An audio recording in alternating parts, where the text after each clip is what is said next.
Alright, we're back here with the Fasco, and we've encountered an interesting problem.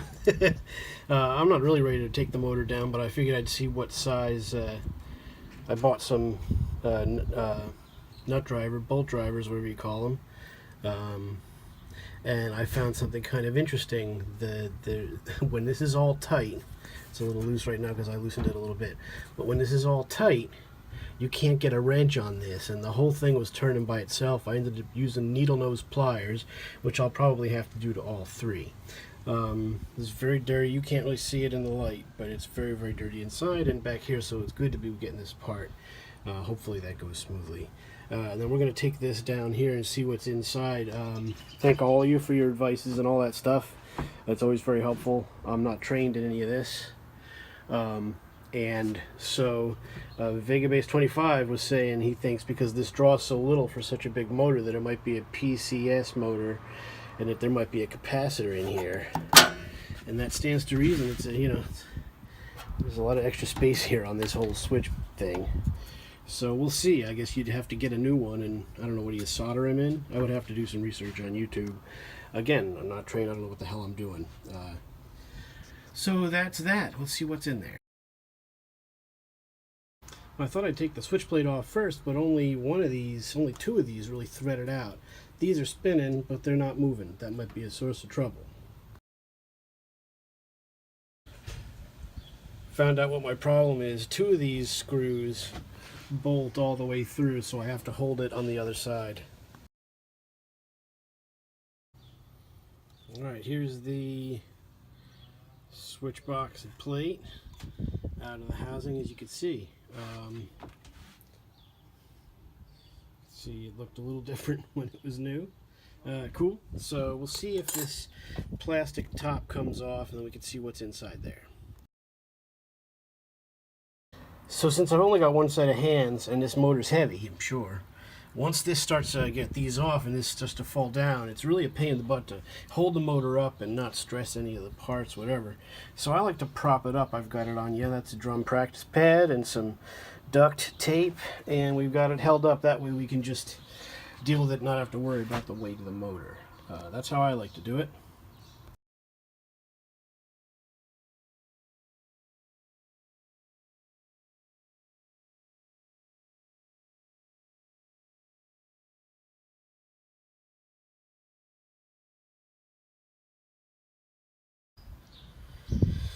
Alright, so should just pull right off, and there you go.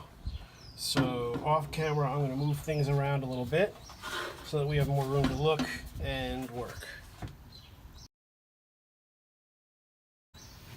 And here's the results inside the switch box. It's pretty clean in here. We do have older cloth covered wire, but it looks really good. And I do not, this is just a switch. I don't see any capacitor of any kind. Nothing hiding in there. So far, no cap. So I'm just going to blow on this with a little dust can, make sure it's cool, and then slide it back together. It'll wait for reassembly. We're just going to deal with the motor. Maybe there's a capacitor hiding inside the housing. Maybe that's why it's so big. Who knows? We're going to find out. Alright, so here we are, and these are in fact 3/8. The reason these didn't fit, you just couldn't get it in there on the other side of the mounts, but these are loose, ready to roll. And then we'll see, this is painted together. The motor's probably never been apart, so it might not be that easy to get this apart. This is why, the Lakewoods are fairly straightforward. Okay, so there we go. A little stuck at the end because of all the gunk. So, the Lakewoods are fairly easy to deal with. That Sears yellow fan, the Westinghouses, but other fans that aren't going to be so easy to deal with, as far as getting the motor actually apart. Two that come to mind is the 4-blade Lasco. That one, there's so much going on with that fan, scares the hell out of me. And then the other one is the Manning Bowman. I haven't shot a video on that fan in a long time, but that Manning Bowman is, it's awesome, but it's never been apart. The motor's painted together. Who knows how that's going to go. I would like to do that eventually, but at the moment it's just like, it looks good. Just oil it, leave it. I only use it once or twice a year just because. But it's a beautiful, big, heavy fan. So maybe someday I'll get up the stones to pull that one apart. So here's the 3 screws, and let's see if this motor wants to come apart for us. Alright, well, much to my surprise, it seems to want to come apart. So let's just pull this. It did move, I swear it. And there we go. Here's your front housing. Not that different than we're used to these sort of things looking, other than it does in fact have an oil tube all the way up to the top there, which is, you know, some sort of pot metal or whatever. So there you go. We'll clean that up. Out comes the rotor. Pretty heavy, especially compared to a Lakewood. It's got numbers on it. Sorry, you can't see that. That's pretty cool. It reminds me of the big wheel on The Price is Right. Come on, 100. I suppose that's copyright infringement. So then there's a whole bunch of washers on here. They seem to be a little stuck on. So that'll get cleaned up.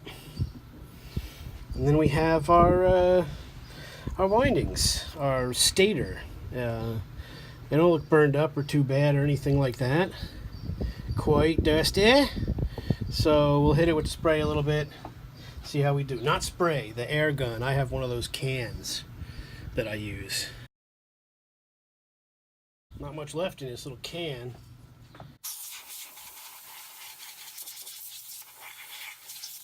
Sure does work.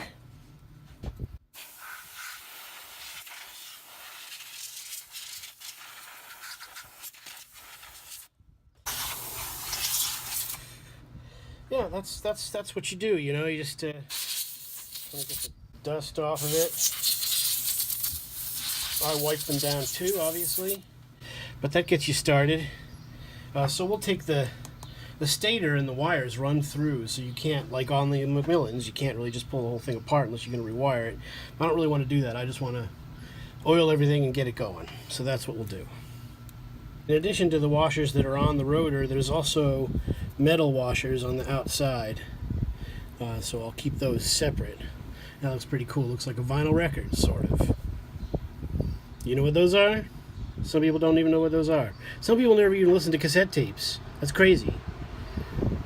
It's crazy. I still have cassette tapes. Maybe I'm crazy.